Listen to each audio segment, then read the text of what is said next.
السلام عليكم، عاملين ايه؟ يا رب تكونوا بخير. اللهم صل وسلم وبارك على سيدنا محمد وعلى اله وصحبه اجمعين.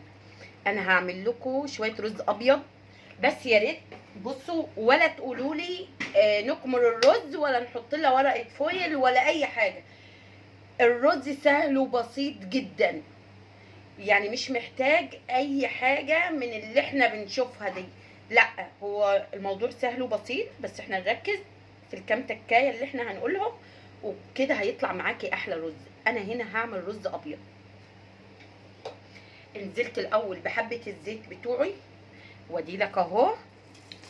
ادي الرز بتاعتي، هنزل بالكميه كلها.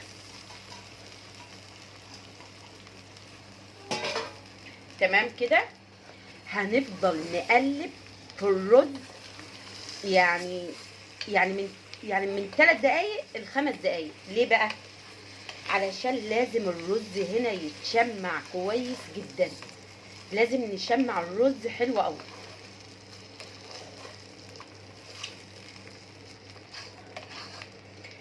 كل ما تسيب الرز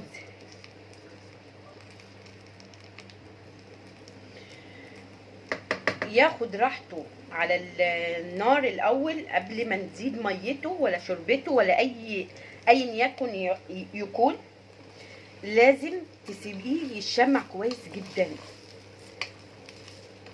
التشميعه بتاعت الرز هي اللي هتحافظ على حبايه الرز، وهي اللي هتطلع لك الرز مفلفل بتاعك وجميل جدا.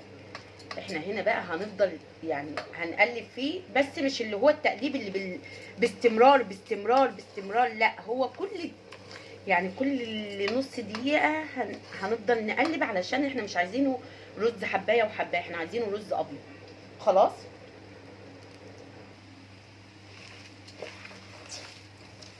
وخلوا النار تبقى هادية، ما تخلوش النار تبقى سخنة. احنا عايزين النار تبقى هادية وجميلة كده، علشان ايه؟ ما يشعوطش الرز معانا. ونقلب على نار هاديه كده، بس مش نار واطيه، يعني لا نخلي النار واطيه ولا نخلي النار هاديه يعني عاليه. نخلي النار تبقى متوسطه، خصوصا مع الرز الابيض او البسمتي، علشان بيخليه ياخد طعمه وياخد السوا بتاعه مظبوط.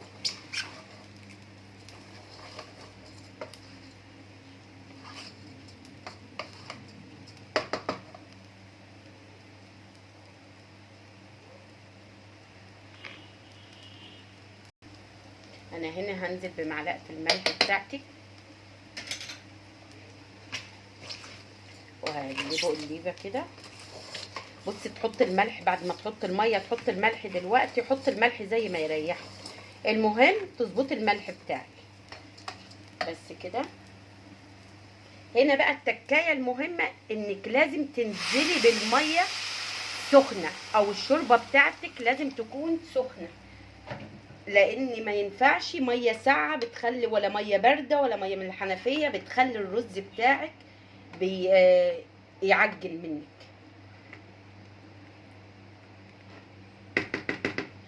هنا زي ما عارفين كوبايه الرز لها كوبايه ميه في الرز المصري، بس كده تمام.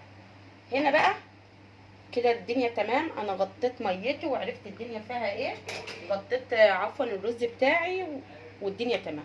هغطيه عادي جدا، هسيبه بالظبط يعني دقيقتين مفيش غيرهم، على نار متوسطه، وبعد كده ههدي تحتيه زي يعني اقل من الشمعه، بس كده. اخد الدقيقتين بتوعنا، شايفين؟ قاعد بميته، قاعد بكل حاجه. هي دي الليبه الواحده اللي مفيش غيرها. انا مش هقلب الرز تاني، انا كده هوطي تحتيه خالص، وهسيبه زي ما هو كده على النار لحد ما يستوي الرز بتاعنا. هنفتح على الرز بتاعنا، هنشوف بقى اخبار الرز ايه. شايفين؟ بسم الله ما شاء الله، بسم الله ما شاء الله. شايفين الرز عامل ازاي؟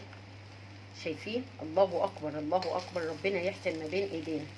هنا بقى التكايه الثالثه. شايفين الرز؟ شايفين يعني ابيض بياض التلج. شايفين الرز عامل ازاي؟ شايفين الرز عامل ازاي؟ معلقه جنب، يعني حبايه جنب حبايه زي ما بيقولوا. مفلفل وجميل. بصوا بصوا، شايفين الرز عامل ازاي؟ شايفين؟ الله اكبر عليه. انا هنا هطفي تحت الرز بتاعنا بقى، خلاص استوى بقي زي الفل. الله اكبر، ربنا يحسن ما بين ايدينا كده يا جماعه. عرفتوا طريقه عمل الرز؟ ولا تكمري ولا تجيبي ورقه فويل. هو الموضوع اساسا مش محتاج ان احنا نهدر ازيد من اللازم علشان نعمل حاجه نخسر حاجه، علشان نعمل حاجه نهلك حاجات تانية يعني بصوا بلاش، يعني مفيش داعي. بس على كده كده احنا عملنا الرز الابيض طريقه صح، طريقه مضمونه، بطريقه زي الفل. 4 معالق، 4 رز، اخدوا 4 كوبايات ميه، اخدوا معلقه ملح بس مش مليانه قوي. كده الله اكبر، الرز بتاعنا استوى، الرز بتاعنا مفلفل، الرز بتاعنا جميل، بسم الله ما شاء الله عليه. لو عجبكم الفيديو ما تنسونيش بلايك واشتراك وتدعموا قناتي دايما. سلام عليكم.